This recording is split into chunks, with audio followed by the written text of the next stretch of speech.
mēs ilgstoši ejam, mums sāk nogurt lielie muskuļi, mēs strādājam tikai ar to stiprāko daļu.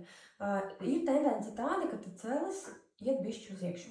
Ja? Tā kā tādā ziņā, kad parastās klasiskās staigāšanas tā nenotiek, kad jūs veicat visādus soļus, var redzēt, ka kāja meklē, kā atrast to veidu, kā lai būtu vieglāk to visu sakompensēt.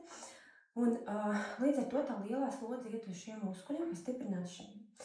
Plus vēl Krakšķis norāda uz to, ka ar tādu skaņu atgriežas atpakaļ tās struktūras, kas principā, mums domāts, lai viņas būs tās bezskaņas lēnām tur iekšā, jā, tur celī ļoti sarežģīta konstrukcija, tur ir vairākas saites iekšā, iet ārpusē no visām pusēm, ir iekšpusē, tur ir meniski, kas ar skaņu atgriežas reizēm atpakaļ, jā, tā kā, kad ir kaut kāda problēma. Varbūt problēma arī ar skrimšļiem, kad viņi var noardīties, varbūt iekaisums, viņi var arī kaut kā atrauties kaut kāda daļiņa, tāpēc tas jautājums par to, kad vai nav tāda sajūta, ka kaut kas tur ieķilējas. Un reizēm ir tā, ka, ja tas skrimslis tiek bojāts, kaut kāda daļiņa viņa sāk pieaugt kaut kur. Jā, reizēm ir tā saucamā locītava pele. Dīvains nosaukums, un tā lieta ir tāda, ka man arī tāda bija.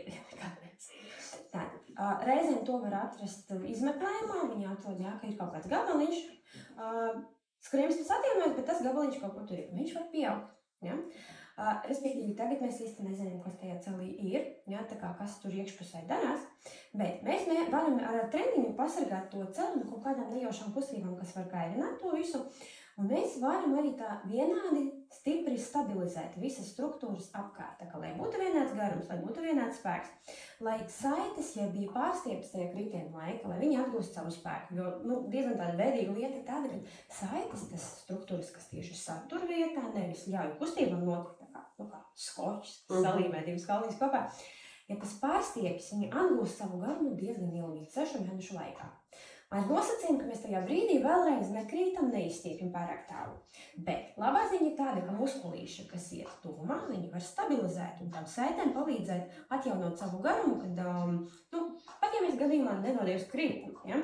Un muskulīši ātri noreaģē, viņi stabilizējas un mums nenotiek trauma no jauna. Tāpēc būtu vērts padomāt par kaut kādu nestabilo virsmu, ko var izmantot mājās. Varbūt jums arī mājās kaut kas būs pieejams. Ideju ir